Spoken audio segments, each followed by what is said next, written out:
ao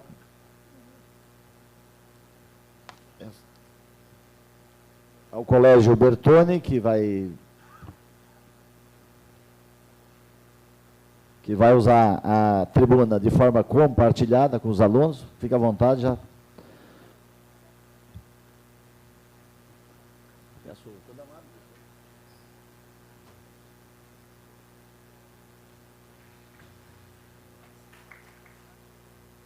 Bom dia, meu nome é Nicole, queria agradecer primeiro a nossa participação aqui, a oportunidade, e só introduzir rapidinho o projeto dos alunos. Esse ano nós trabalhamos uma equipe multidisciplinar para tratar sobre os Objetivos do Desenvolvimento Sustentável da ONU, e os alunos, desde o começo do ano, eles fizeram pesquisas sobre história, biologia, matemática, pesquisaram dados e trouxeram soluções baseadas nessas pesquisas dele, e é isso que eles vão apresentar para os senhores hoje. Obrigada. Olá, bom dia, primeiramente. Assim?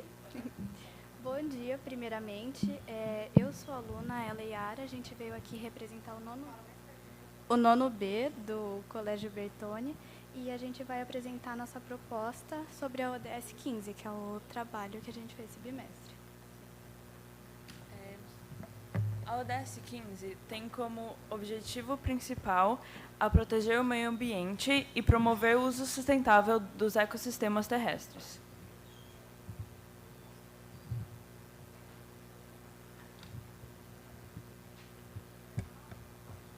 Nos últimos 6 anos, aqui no Brasil, o desmatamento aumentou muito. A porcentagem do desmatamento assim, que representa é 16,6%, o que significa que muito da nossa fauna e da flora está sendo agredida pelo desmatamento.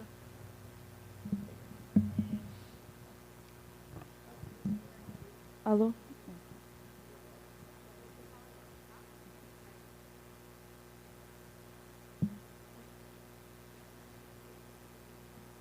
Aqui a gente tem um gráfico representando o desmatamento que foi feito em 5 anos, consequentemente, no Paraná. E podemos ver que temos a alta em 2019 e 2020, com 66% de desmatamento. Então, e sobre o desmatamento, uma das maiores vítimas são as tribos indígenas que vivem aqui no Brasil e no Paraná, porque com o desmatamento elas vão perdendo seus territórios e seus lares, e assim são forçadas a migrar, o que sempre causa um alto número de baixas. Os povos indígenas representam 0,25% da população paranaense, o que faz a cultura deles contribuir para a identidade nacional brasileira, como suas músicas, culinária, etc. Temos algumas aldeias localizadas aqui no Paraná, que são os Kengang e Guarani, em São Jerônimo da Serra, Xokleng, em Curitiba, e Xetá, em Serra dos Dourados. Nossa proposta é relacionada com a preservação da Mata Atlântica, que é um assunto que deveria ser mencionado aqui com muito cuidado, porque, apesar de termos várias medidas para a proteção da Mata Atlântica, a gente poderia aumentar mais essas medidas, porque, como vocês podem ver, é necessário. De 1.297.000 hectares, apenas 332.400 são protegidos por lei. A gente deveria aumentar esse número e proteger o máximo possível. A nossa proposta é basicamente a preservação das terras brasileiras com os povos indígenas, e que aumentamos as preservas naturais que são protegidas por lei. Dia.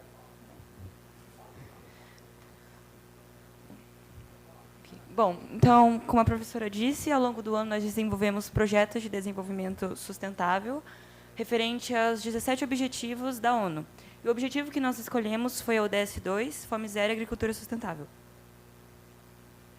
Bom, a ODS 2, basicamente, ela propõe que 4 metas principais sejam atingidas, que é a erradicação da fome, o aumento da segurança alimentar, melhoria da nutrição e promoção da agricultura sustentável.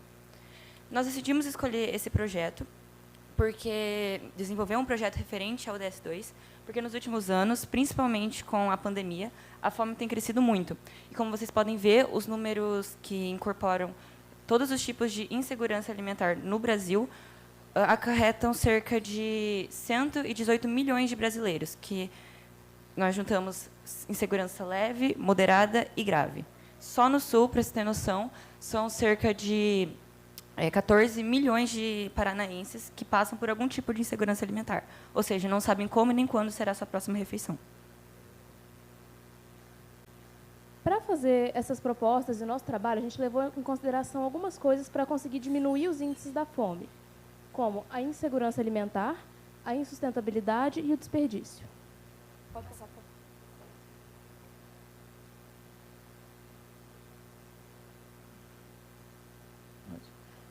O desperdício, nós usamos uma pesquisa da Food and Agriculture Organization, que mostrou que o Brasil é um dos 10 países que mais desperdiça alimentos no mundo. E um estudo da ONU descobriu que o país desperdiça cerca de 27 milhões de toneladas de alimentos por ano. Aqui nós colocamos uma pequena ilustração para mostrar que, apesar de muitas pessoas considerarem que o maior desperdício acontece nos supermercados e com os consumidores, na verdade, 80% ocorre entre o manuseio, o transporte e a chegada nas centrais de abastecimento. Na parte da sustentabilidade, nós consideramos os agrotóxicos, que por mais que muitas pessoas utilizem eles por causa do aumento da produção e a proteção contra pragas, tem muitos contras, como o desequilíbrio do meio ambiente, que afeta a fauna e a flora, prejuízos à saúde, degradação do solo e podem contaminar lençóis freáticos, que levam água contaminada à fauna, à flora e aos seres humanos. Na parte da segurança alimentar, nós utilizamos uma pesquisa da Rede Brasileira de Pesquisa em Soberania e Segurança Alimentar, que constatou que 53,5% da população do Paraná passa por algum tipo de insegurança alimentar, o que equivale a 6.204.653 pessoas. Ali nós temos um gráfico mostrando que 43,5% estão em situação de segurança alimentar, ou seja, eles sabem quando eles vão ter condição de ter uma próxima refeição, mas, no entanto, 53,5% divididos entre insegurança leve, moderada e insegurança grave, não têm certeza de quando eles poderão ter uma próxima refeição e comer de novo. E foi a partir desses dados que nós desenvolvemos o nosso projeto de desenvolvimento sustentável, que se chama Projeto Estufa. Essa é a logo do nosso projeto. Então, basicamente, nós decidimos espalhar pelas regiões de Foz do Iguaçu, principalmente as mais carentes, estufas que vão, a partir do processo do efeito estufa, climatizar o ambiente para que determinadas variedades agrícolas sejam produzidas durante todo o ano e que a população local tenha acesso a elas. Bom, e como funcionaria? Essas estufas, elas seriam comunitárias, então toda a população local poderia ter acesso aos alimentos dessa estufa e ajudar nas atividades dela, seja como regar, readubagem, plantar. Além disso, mensalmente, especialistas iriam a essas estufas para orientar a população quais seriam os cuidados necessários, o que falta, informar o governo de Foz do Iguaçu sobre coisas mais específicas que precisam melhorar, investimentos necessários para que a horta continue prosperando. E, semanalmente, com os produtos que estão sendo cultivados nessa horta, nessa estufa, cestas básicas seriam produzidas para a população local para ser distribuída para que eles tenham acesso ao alimento. Porque, segundo alguns estudos que a gente fez, a gente descobriu que a população que passa fome no Brasil, que tem algum tipo de insegurança alimentar, tem esse problema pela falta de alimento, pela falta de acesso ao alimento, seja por questões financeiras, da localidade, enfim. E pode voltar, por favor. E esse problema, no caso, esse projeto ajudaria essas pessoas a ter total acesso a alimentos de qualidade. É isso. Bom, e com relação à sustentabilidade, a gente pensou em 3 sistemas principais. O primeiro deles seria o que nós chamamos de água reciclada, que seriam sistemas de total captação de água das chuvas para processos de irrigação da horta que está dentro dessa estufa, porque a gente preza pelo total reaproveitamento nesse nosso projeto. Então, até a água seria reaproveitada. Quando chovesse, esses sistemas captariam a água e, através do sistema simples de irrigação, a horta seria autossuficiente. E, talvez, o mais importante que a gente pensou com relação à sustentabilidade foram os biodigestores, que, basicamente, correspondem a essas estruturas capazes de, através de um processo de decomposição, transformar matéria orgânica, então, restos de alimento, que, como nós vimos, os alimentos são muito desperdiçados atualmente, como a Ana falou anteriormente, Então, esse biodigestor ele seria capaz de decompor essa matéria orgânica e transformar em fertilizantes naturais, que também, como a Ana falou, não degradariam o solo, eles beneficiariam a produção da horta. E, além disso, desse processo de decomposição dos biodigestores, seria também conseguido extrair biogás, que poderia ser usado tanto para energia da própria estufa, quanto para ser utilizado como gás de cozinha das comunidades locais, que, infelizmente, não têm total acesso a esses bens. E é isso, espero que tenham gostado.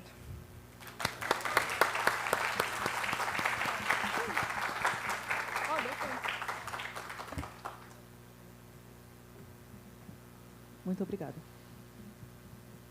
Obrigado, professora Nicole, os alunos do Colégio Bertone, o Ivan, a Yara, a Luna e a Ana, que representam os demais alunos. Parabéns pela iniciativa, pela apresentação.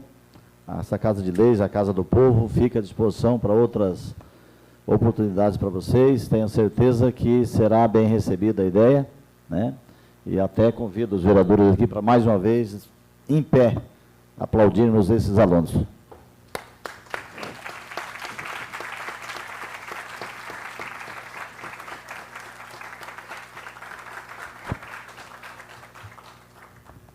Obrigado a todos.